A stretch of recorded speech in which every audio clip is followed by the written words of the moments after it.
live audience.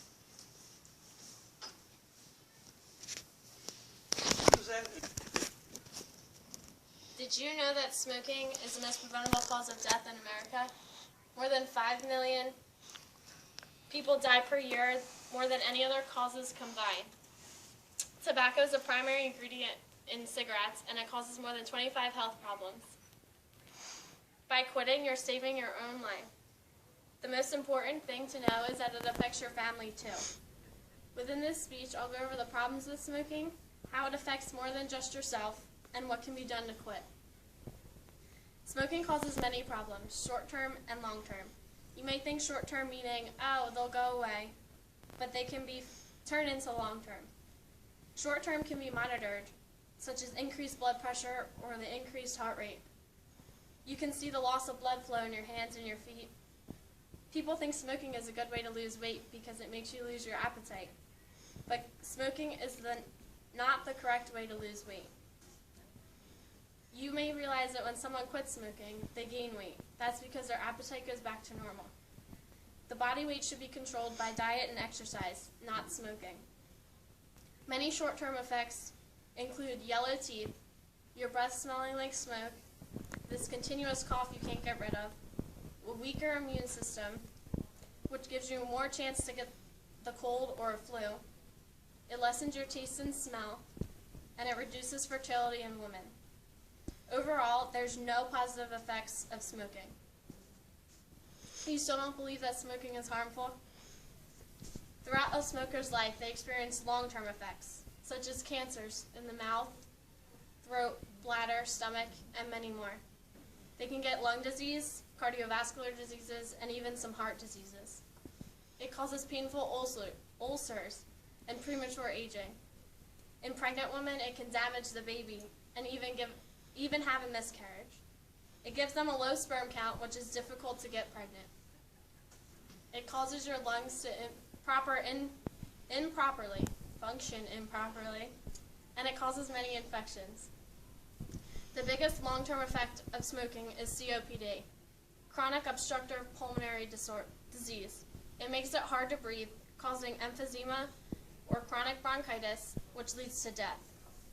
But the effects a person has may differ, depending on how old the person is. A person can be 13 or the person can be 50. It also depends on how long they've smoked. They can smoke for a year, a day, or even 30 years. It all depends.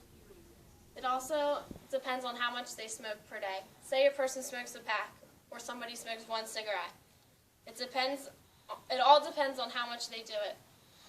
It also depends on the immune system that a person may have. They can have a weak immune system, which makes it easier to get the disease, or a stronger immune system, which takes longer for the disease to occur. Studies have shown that non-smokers live an average of 15 years longer than people who smoke. If you quit now, you'll live a longer, healthier life. By choosing to smoke, you're affecting more than just yourself. You ask why? By secondhand smoke. Secondhand smoke is when you breathe in the smoke from a lit end of a cigarette or the smoke exhaled by a person. It's responsible for thousands of deaths every year of non-smokers. 46,000 people have died from heart disease of secondhand smoke, and 3,400 have died from lung cancer. The most vulnerable to secondhand smoke are children, with 21 million living in homes regularly exposed to secondhand smoke. Every year, 300,000 lung infections, such as bronchitis or pneumonia, occur in kids under 18 months. The secondhand smoke also affects pregnant women. It harms the fetus, and the babies may be born with impaired lung functions. It also causes them to have miscarriages.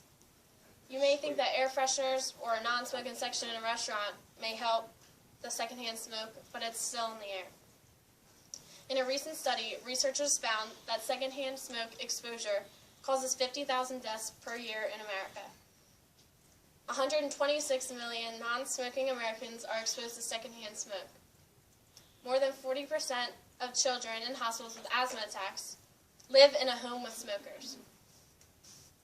You may ask, how do we escape from secondhand smoke? Well, the simple answer is you don't.